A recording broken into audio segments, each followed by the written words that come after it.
शुक्र प्रदोष व्रत कथा। शुक्र प्रदोष की विधि सोम प्रदोष की भांति ही है। इस दिन सफ़ेद वस्तुओं से देवता की पूजा करनी चाहिए तथा ब्राह्मणों को सफ़ेद भोजन, खीर आदि खिलाना चाहिए, जिससे शुक्र देवता प्रसन्न होते हैं एवं समस्त सुख को प्रदान करते हैं, क्योंकि शुक्र भोगों एवं सुखों के स्वामी हैं। प्राचीन समय में कहीं पर 3 मित्र रहते थे। पहला कायस्थल, दूसरा ब्राह्मण और तीसरा वैश्य था। तीनों मित्रों का विवाह हो गया था।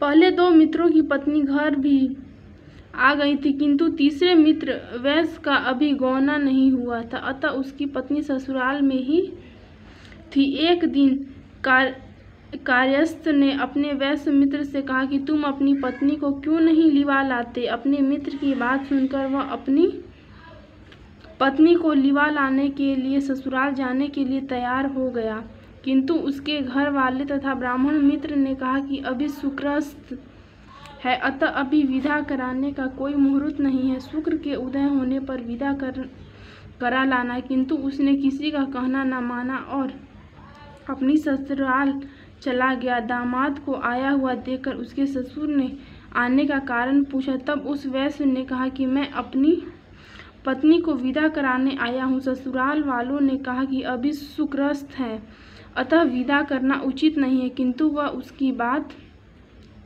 को नहीं माना। अंत में ससुराल वालों ने लाचार होकर अपनी पुत्री सहित उसे विदा कर दिया। रास्ते में घनघोर जंगल में रथ का पहिया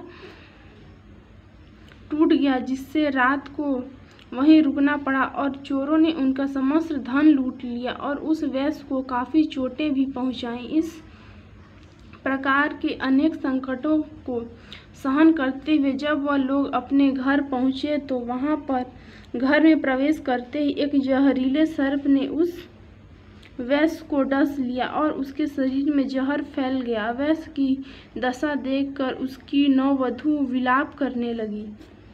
इतने में ही उसका ब्राह्मण मित्र आ गया। उसने कहा, मेरे मना करने पर भी अभी शुक्रस्त है, विदा करना उचित नहीं है, किंतु किसी का कहना न मानकर इन्होंने विदा कराई। इसी कारण इस प्रकार का दुख हुआ। अतः यदि आपकी पत्नी सहित वापस ससुराल लौट जाएं तथा शुक्रोदय होने पर आए तो निसंदेह को इसके कष्ट दूर हो जाएंगे। ब्राह्मण मित्र की बात सुनकर उस वैश्य की पत्नी अपने पति के साथ मायके वापस चली गई। वहां जाते ही वैश्य का जहर उतर गया और उसे होश आ गया। सभी लोग अत्यधिक प्रसन्न हुए। शुक्र का उदय हुआ, तब वह वैश्य अपनी पत्नी को विदा करा के अपने घर आया और आनंद पूर्वक रहने लगा। शुक्रस्त में कोई मांगलिक कार्य नहीं करना चाहिए। इस कथा को पढ़ने या सुनने से समस्त पाप नष्ट हो जाते हैं, वह सभी सुखों की भी प्राप्ति होती है।